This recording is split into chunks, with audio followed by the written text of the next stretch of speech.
považujeme príspevok na strávne v peniazoch za ďaleko efektívnejší, lacnejší, využiteľnejší, neobmedzujúci ani zamestnanca, ani zamestnávateľa.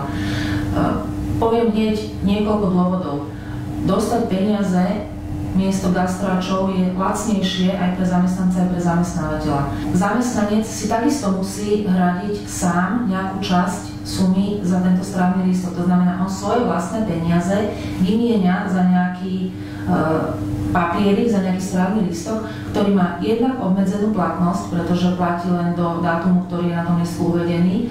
Vymieňa to za lístok, ktorý má obmedzené možnosti ho použiť, pretože nie všetky stravovacie zariadenia prijímajú tieto strávne lístky, ktoré zrovna ten zamestnanec v práci dostáva.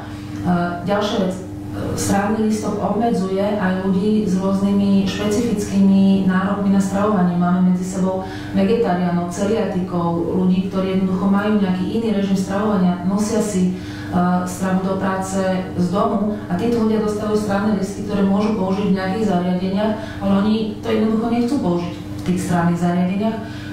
Radi by si za svoje peniaze ľubovoľne v akomkoľvek obchode proste kúpili to, čo si kúpiť chcú.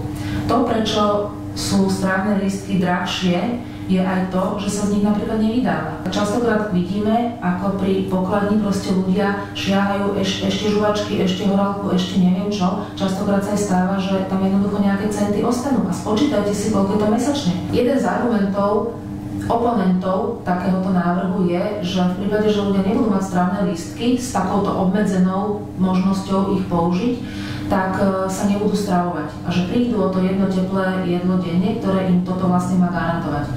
No, ja väčšiu blbosť som fakt nepočula.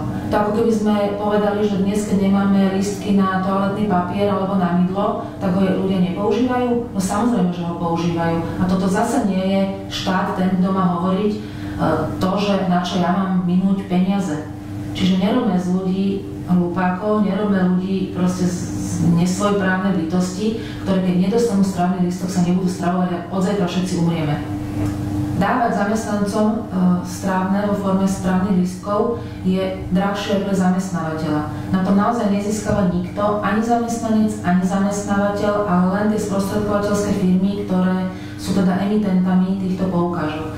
Pre zamestnávateľa je drahý tento spôsob preto, lebo je náročný na administratívu, je náročný na poplatky, tie poplatky nie sú zanedbateľné, treba riešiť distribúciu tých lístkov, balíčkovanie. Preto som presvedčený, že príspevok na strávne v peniazoch namiesto v strávnych lístkoch je ďaleko efektívnejšie, slobodnejšie a lacnejšie.